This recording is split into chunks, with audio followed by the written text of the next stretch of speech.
शांति की शक्ति से शांति जग में लानी है। ओम शांति। आज की मुरली है 11 अक्टूबर 2025 की। मीठे बच्चे, तुम्हारा फर्ज है सबको स्थायी सुख और शांति का रास्ता बताना। शांति में रहो और शांति की बख्शिश यानी इनाम दो। प्रश्न, किस गुह्य राज को समझने के लिए बेहद की बुद्धि चाहिए? उत्तर, ड्रामा की जो सीन जिस समय चलनी है उस समय ही चलेगी, इसकी एक्यूरेट आयु है। बाप भी अपने एक्यूरेट टाइम पर आते हैं, इसमें 1 सेकंड का भी फर्क नहीं पड़ सकता है। पूरे 5000 वर्ष के बाद बाप आकर प्रवेश करते हैं। यह गुह्य राज समझने के लिए बेहद की बुद्धि चाहिए। गीत, बदल जाए दुनिया न बदलेंगे हम। ओम शांति। रूहानी बच्चों प्रति रूहानी बाप बैठ समझाते हैं, बच्चों को रास्ता बताते हैं शांति धाम और सुख धाम का। इस समय सब मनुष्य विश्व में शांति चाहते हैं। हर एक इंडिविजुअल भी चाहते हैं और विश्व में भी शांति चाहते हैं। हर एक कहते हैं मन की शांति चाहिए। अब वह भी कहाँ से मिल सकती है? शांति का सागर तो बाप ही है जिससे वर्षा मिल सकता है। इंडिविजुअल भी मिलता है, होलसेल भी मिलता है, यानी सबको मिलता है। जो बच्चे पढ़ते हैं समझ सकते हैं। हम शांति का वर्षा लेने अपना भी पुरुषार्थ करते हैं, औरों को भी रास्ता बताते हैं। विश्व में शांति तो होनी ही है, चाहे कोई वर्षा लेने आए व न आए। बच्चों का फर्ज है सब बच्चों को शांति देना है। यह समझ नहीं सकते 2-4 को वर्षा मिलने से क्या होगा। कोई को रास्ता बताया जाता है, परंतु निश्चय न होने कारण दूसरों को आप समान बना नहीं सकते। जो निश्चय बुद्धि है वह समझते हैं बाबा से हमको वर मिल रहा है, वरदान देते हैं ना, आयुष्मान भव, धनवान भव भी कहते हैं। सिर्फ कहने से तो आशीर्वाद नहीं मिल सकती। आशीर्वाद मांगते हैं तो उनको समझाया जाता है तुमको शांति चाहिए तो ऐसे पुरुषार्थ करो, मेहनत से सब कुछ मिलेगा। भक्ति मार्ग में कितने आशीर्वाद लेते हैं, माँ बाप, टीचर, गुरु आदि सबसे मांगते हैं हम सुखी और शांत रहे, परंतु रह नहीं सकते क्योंकि इतने ढेर मनुष्य है, उनको सुख शांति मिल कैसे सकती। गाते भी है शांति देवा, बुद्धि में आता है हे परमपिता परमात्मा हमको शांति की बख्शिश करो। वास्तव में बख्शिश उसको कहा जाता है जो चीज उठाकर देवे। कहेंगे यह तुमको बख्शिश है, इनाम है। बाप कहते हैं बख्शिश कोई कितनी भी करते हैं, धन की, मकान की, कपड़े आदि की करते हैं, वह हुआ दान पुण्य अल्पकाल के लिए। मनुष्य मनुष्य को देते हैं, साहूकार गरीब को अथवा साहूकार शाहूकार को देते आए हैं, परंतु यह तो है शांति और सुख स्थायी। यहाँ तो कोई एक जन्म के लिए भी सुख शांति नहीं दे सकते क्योंकि उनके पास है ही नहीं। देने वाला एक ही बाप है। उनको सुख शांति पवित्रता का सागर कहा जाता है। उच्चते उच्च भगवान की ही महिमा गाई जाती है। समझते उनसे ही शांति मिलेगी। फिर वह साधु संत आदि पास जाते हैं क्योंकि भक्ति मार्ग है ना, तो फेरा फिराते रहते हैं। वह सब है अल्पकाल के लिए पुरुषार्थ। तुम बच्चों का भी वह सब बंद हो जाता है। तुम लिखते भी हो बेहद के बाप से 100% पवित्रता सुख शांति का वर्षा पा सकते हो। यहाँ 100% अपवित्रता, दुख, अशांति है, परंतु मनुष्य समझते नहीं। कहते ऋषि मुनि आदि तो पवित्र हैं, परंतु पैदाइश तो फिर भी विष से होती है ना। मूल बात ही यह है, रावण राज्य में पवित्रता हो न सके। पवित्रता सुख आदि सबका सागर एक ही बाप है। तुम जानते हो हमको शिव बाबा से 21 जन्म अर्थात आधा कल्प 2500 वर्ष के लिए वर्षा मिलता है। यह तो गारंटी है। आधा कल्प सुख धाम, आधा कल्प है दुख धाम। सृष्टि के 2 भाग है, एक नई एक पुरानी।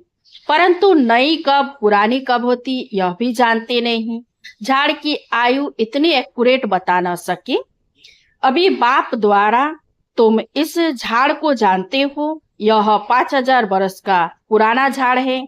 इनकी एक्यूरेट आयु का तुमको पता है, और जो झाड़ होते हैं उनकी आयु का किसी को पता नहीं होता है, अंदाज बता देते हैं। तूफान आया, झाड़ गिरा, आयु पूरी हो गई। मनुष्यों का भी अचानक मौत होता रहता है। इस बेहद के झाड़ की आयु पूरे 5000 वर्ष है। इसमें एक दिन न कम न जास्ती हो सकता है। यह बना बनाया झाड़ है, इसमें फर्क नहीं पड़ सकता। ड्रामा में जो सीन जिस समय चलनी है उस समय ही चलेगी, हूबहू रिपीट होना है। आयु भी एक्यूरेट है। बाप को भी नई दुनिया स्थापन करने आना है, एक्यूरेट टाइम पर आते हैं। 1 सेकंड का भी उसमें फर्क नहीं पड़ सकता। यह भी अब तुम्हारी बेहद की बुद्धि हुई, तुम ही समझ सकते हो। पूरे 5000 वर्ष बाद बाप आकर प्रवेश करते हैं, इसलिए शिवरात्रि कहते हैं। कृष्ण के लिए जन्माष्टमी कहते हैं, शिव की जन्माष्टमी नहीं कहते, शिव को रात्रि कहते हैं। क्योंकि अगर जन्म हो तो फिर मौत भी हो। मनुष्यों का जन्म दिन कहेंगे, शिव के लिए हमेशा शिवरात्रि कहते हैं। दुनिया में इन बातों का कुछ भी पता नहीं। तुम समझते हो शिवरात्रि क्यों कहते हैं, जन्माष्टमी क्यों नहीं कहते? उनका दिव्य जन्म अलौकिक जन्म है, जो और कोई का हो नहीं सकता। यह कोई जानते नहीं। शिव बाबा कब कैसे आते हैं, शिवरात्रि का अर्थ क्या है, तुम ही जानते हो। यह है बेहद की रात, भक्ति की रात पूरी हो दिन होता है। ब्रह्मा की रात और दिन तो फिर ब्राह्मणों का भी हुआ।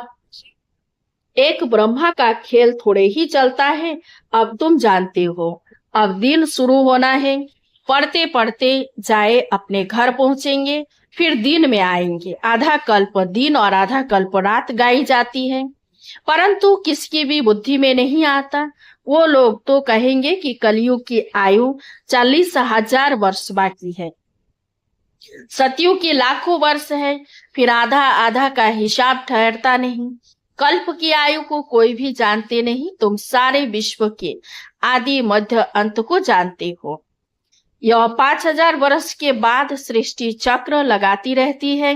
विश्व तो है ही, उनमें पाठ बजाते बजाते मनुष्य ही तंग हो जाते हैं। यह क्या आवागमन है? अगर 84 लाख जन्मों का आवागमन होता तो पता नहीं क्या होता। न जानने के कारण कल्प की आयु भी बढ़ा दी है। अभी तुम बच्चे बाप से सम्मुख पढ़ रहे हो, अंदर में भाषणा आती है, हम प्रैक्टिकल में बैठे हैं। पुरुषोत्तम संगम युग को भी जरूर आना है। कब आता है, कैसे आता है, यह कोई भी नहीं जानते। तुम बच्चे जानते हो। कितना गदगद होना चाहिए। तुम्हें कल्प कल्प बाप से वर्षा लेते हो, अर्थात माया पर जीत पाते हो, फिर हारते हो। यह है बेहद की हार और जीत। उन राजाओं की तो बहुत ही हार जीत होती रहती है। अनेक लड़ाइयां लगती रहती है। छोटी सी लड़ाई लगती है तो क्या देते, अब हमने जीता। क्या जीता? थोड़े से टुकड़े को जीता। बड़ी लड़ाई में हारते हैं, फिर झंडा गिरा देते हैं। पहले पहले तो एक राजा होता है, फिर और वृद्धि होते जाते हैं। पहले पहले लक्ष्मी नारायण का राज्य था, फिर और राजाएं आने शुरू हुए, जैसे पोप का दिखाते हैं। पहले एक था, फिर नंबर बार और पोप भी बैठते गए। किसी की मृत्यु का तो ठिकाना ही नहीं है ना। तुम बच्चे जानते हो, हमको बाबा अमर बना रहे हैं, अमरपुरी का मालिक बना रहे हैं। कितनी खुशी होनी चाहिए। यह है मृत्यु लोक, वह है अमर लोक। इन बातों को नया कोई समझ न सके, उनको मजा नहीं आएगा जितना पुरानों को आएगा। दिन प्रतिदिन वृद्धि को पाते रहते हैं, निश्चय पक्का हो जाता है। इसमें सहनशीलता भी बहुत होनी चाहिए। यह तो आसुरी दुनिया है, दुख देने में देरी नहीं करते। तुम्हारी आत्मा कहती है हम अभी बाबा की श्रीमत पर चल रहे हैं, हम संगम युग पर हैं, बाकी सब कलयुग में हैं। हम अभी पुरुषोत्तम बन रहे हैं। पुरुषों में उत्तम पुरुष पढ़ाई से ही बनते हैं, पढ़ाई से ही चीफ जस्टिस आदि बनते हैं ना। तुमको बाप पढ़ाते हैं। इस पढ़ाई से ही अपने पुरुषार्थ अनुसार पद पाते हो। जितना जो पढ़ेंगे उतना ग्रेड मिलेगी। इसमें राजाई की ग्रेड है, वैसे उस पढ़ाई में राजाई की ग्रेड नहीं होती है। तुम जानते हो हम राजाओं का राजा बन रहे हैं, तो अंदर में कितनी खुशी होनी चाहिए। हम डबल सिरताज बहुत उच्च बनते हैं। भगवान बाप हमको पढ़ाते हैं। कभी कोई समझ न सके कि निराकार बाप कैसे आकर पढ़ाते हैं। मनुष्य पुकारते भी है, हे पतित पावन आकर हमको पावन बनाओ, फिर भी पावन बनते नहीं।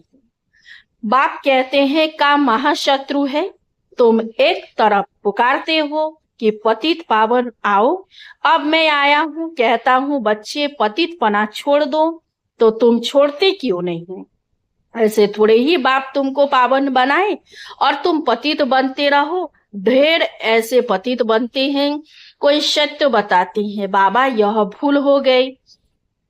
बाबा कहते कोई भी पाप कर्म हो जाए तो फौरन बताओ। कोई सच कोई झूठ बोलते हैं, कोई पूछते हैं। मैं थोड़े ही एक एक के अंदर को बैठ जानूंगा, यह तो हो न सके। मैं आता ही हूँ सिर्फ राय देने। पावन नहीं बनेंगे तो तुम्हारा ही नुकसान। मेहनत कर पावन से फिर पतित बन जाएंगे तो की कमाई चट हो जाएगी। लज्जा आएगी, हम खुद ही पतित बन पड़े हैं, फिर दूसरे को कैसे कहेंगे कि पावन बनो। अंदर खाएगा कि हमने कितना फरमान का उल्लंघन किया। यहाँ तुम बाप से डायरेक्ट प्रतिज्ञा करते हो। जानते हो बाबा हमको सुख धाम शांति धाम का मालिक बना रहे हैं। हाजिर नाजिर है, हम उनके सम्मुख बैठे हैं। इनमें पहले यह नॉलेज थोड़े ही थी, ना कोई गुरु ही था जिसने नॉलेज दी।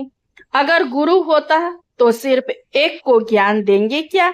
गुरुओं के फॉलोअर्स तो बहुत होते हैं ना, एक थोड़े ही होगा। यह समझने की बातें है ना। सतगुरु है ही एक, वह हमको रास्ता बताते हैं, हम फिर दूसरों को बताते हैं। तुम सबको कहते हो बाप को याद करो, बस ऊंचते ऊंच बाप को याद करने से ही उच्च पद मिलेगा। तुम राजाओं के राजा बनते हो, तुम्हारे पास अनगिनत धन होगा, तुम अपनी झोली भरते हो ना। तुम जानते हो बाबा हमारी झोली खूब भर रहे हैं। कहते हैं कुबेर के पास बहुत धन था। वास्तव में तुम हर एक कुबेर हो, तुमको वैकुंठ रूपी खजाना मिल जाता है। खुदा दोस्त की भी कहानी है। उनको जो पहले मिलता था उसको एक दिन के लिए बादशाही देते थे। यह सब दृष्टांत है। अल्लाह माना बाप वह अव्वल दिन रचता है, फिर साक्षात्कार हो जाता है। तुम जानते हो बरोबर हम योग बल से विश्व की बादशाही लेते हैं। अच्छा मीठे मीठे सिकेलधे बच्चों प्रति माता पिता बाप दादा का याद प्यार और गुड मॉर्निंग। रूहानी बाप की रूहानी बच्चों को नमस्ते। हम सब रूहानी बच्चों की रूहानी बाप दादा को याद प्यार और गुड मॉर्निंग। नमस्ते नमस्ते नमस्ते। धारणा के लिए मुख्य सार 1 नंबर, इस आसुरी दुनिया में बहुत बहुत सहनशील बनकर रहना है। कोई गाली दे दुख दे तो भी सहन करना है। बाप की श्रीमत कभी नहीं छोड़नी है। 2 नंबर, डायरेक्ट बाप ने पावन बनने का फरमान किया है, इसलिए कभी भी पतित नहीं बनना है। कभी कोई पाप हो तो छिपाना नहीं है। वरदान इकोनॉमी और इकोनॉमी के पाठ द्वारा हलचल में भी अचल अडोल भव। समय प्रमाण वायुमंडल अशांति और हलचल का बढ़ता जा रहा है। ऐसे समय पर अचल अडोल रहने के लिए बुद्धि की लाइन बहुत क्लियर होने चाहिए। इसके लिए समय प्रमाण टचिंग और कैचिंग पावर की आवश्यकता है। इसको बढ़ाने के लिए इकोनॉमी और इकोनॉमी वाले बनो। इकोनॉमी और इकोनॉमी करने वाले बच्चों की लाइन क्लियर होने के कारण बाप दादा के डायरेक्शन को सहज कैच कर हलचल में भी अचल अडोल रहते हैं। स्लोगन, स्थूल सूक्ष्म कामनाओं का त्याग करो, तब किसी भी बात का सामना कर सकेंगे। अब व्यक्ति सारे स्वयं और सर्व के प्रति मनसा द्वारा योग की शक्तियों का प्रयोग करो। अभी मनसा की क्वालिटी को बढ़ाओ तो क्वालिटी वाली आत्माएं समीप आएंगी। इसमें डबल सेवा है, स्व की भी और दूसरों की भी। स्व के लिए अलग मेहनत नहीं करनी पड़ेगी। प्रारब्ध प्राप्त है ऐसी स्थिति अनुभव होगी। इस समय की श्रेष्ठ प्रारब्ध है सदा स्वयं सर्व प्राप्तियों से संपन्न रहना और संपन्न बनाना। अच्छा, ओम शांति। इस चैनल को सब्सक्राइब कीजिए, लाइक कीजिए, शांति की शक्ति से शांति जग में